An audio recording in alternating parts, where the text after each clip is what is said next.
Oh, Popeyes or Wendy's is better, why don't you go there? What the fuck, really? Okay, now I'm getting mad. Stop. Stop! Oh my god, no, this is annoying. That dog, what? This is legit one of the hardest things ever. What the fuck? I don't even have Brandon yet, I haven't even battled him. Let's call this episode Rage Quit. At this fucking rate, yeah. How has nobody made a cheat for this?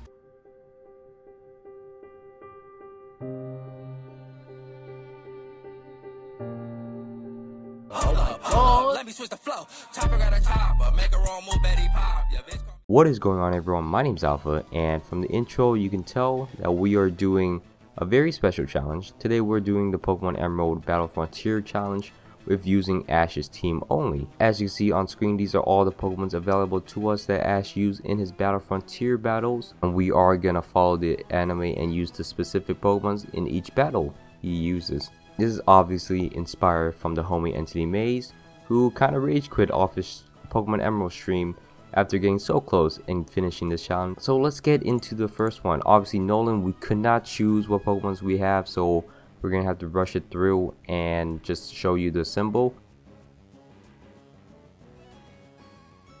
Next up is the Battle Dome. We're gonna be competing against Tucker. Our Pokemons will be Pikachu, Corphish, and Swallow. A poor trio, honestly, for defense, but we have to make it work. I blacked out twice. One time his Swampert just continuously attacked my Corphish and my Pikachu, and I just couldn't do anything. The second time I beat his Swampert, but then he sent out his Salamence and he just shat on me. So this final time, this third time is the charm.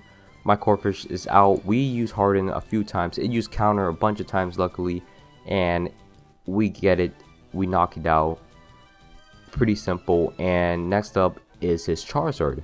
Now his Charizard does not want to use any fire moves, which would be more advantageous because I don't have any special defense buffs, but I have a bunch of water moves and he doesn't use any of his fire moves, and Crabhammer 2-hit KO'd it, and somehow Corphish clutched up the first Battle Frontier symbol technically by himself. I'm not sure how Corphish of all Pokemons did it, but you know. Next up is the Battle Arena Tycoon Greta. Now Greta has some different Pokemons, but we're gonna follow the script and we're gonna use Sceptile and Snorlax, but also throw in our Donphan because we need a third slot Pokemon. And Greta doesn't have his Hariyama or Metachan, so we're still getting trucked through. Now beginning the fight, I lead poorly. I lead so poorly, like the absolute worst lead in the world, because she sends out her Heracross and I have Sceptile. And I try to switch out. I try to switch into my Donphan, hoping something could work, but I had to sacrifice my Sceptile, which is such a just a heartbreaking moment, because Sceptile carried me through the entire battle arena. Anyways, I had to go for the Hyper Beam right here because to avoid the 2-hit KO from the Heracross, and now I had to get in range of the Umbreon into yellow health so I could pull out a draw. So luckily we clutched that, and then luckily I had the last Pokemon's a Shed Ninja, which is slow, and also I had HP Rock on my Donphan. Luckily, I'm not sure what hidden power it had on the anime, but you know, HP Rock came in clutch. We get our third symbol from Greta. Pretty lit, pretty lit. Next is the Battle Mansion against Spencer. I just want to quickly show that I lost to a Trapinch earlier. Anyways, luckily this Crobat chokes at the end, uses Double Team when I'm using Aerial Ace, and I got the kill. Next up, Spencer sends out a Slacking, and I one-hit KO it from green health using my Heracross. Insane damage. Of course, this thing, I love Heracross so much, but we get our fourth. And next is the Battle Pipe. I loved the Battle Pipe as a kid, but growing up now, it's awful. It's awful. Look at this. Back to back. Senseless status inflicted to me. I got frozen before my battle with Lucy. 2 of my Pokemons are frozen right now against Lucy, and it is the most disappointing thing in the world because I had to fight Lucy while being frozen, and it's a grind for sure because I had to switch around. Eventually I just had my Donphan out and just earthquakes everything, and we could beat Lucy. We get our 5th symbol and never come back to the Battle Pipe. It was quicker though, like it was only 2 cycles to get to battle her. Next up, I went to the battle tower and I fought another Shedinja, and all my Pokemons were unable to beat it because we don't have super effective moves. Annabelle at the top of the tower wants to battle the Tycoon. There's gotta be some kind of trend here because I set down my Pikachu against his Alakazam, and it was just a poor matchup because Pikachu couldn't do anything. Alakazam was kind of like right there, just ice punched my Pikachu, and now I'm Pikachu-less. I'm down a Pokemon too. I also have a Corphish and Tauros in the back, one of the worst teams in the world. So, but luckily Tauros actually came in clutch. Tauros killed all three of Annabelle's Pokemon. I tried to kill this Entei with Fissure. Luckily I had a choice band, so I gotta rethink my strategy. I was gonna risk 30% chance. Oh my god. Imagine that. I risked a 30% chance just to realize I have a water type in the back that could kill it. And then, you know, Snorlax has poor physical defense, so Tauros can knock it out pretty easily with his horn attack. Luckily I didn't use takedown throughout this, or I would have lost a lot of HP. Now all the easy arenas are done. We are in the battle pyramid, and for one, I cannot stand the battle pyramid anymore because I'm just lost, and you can see from the reactions that I am not too happy.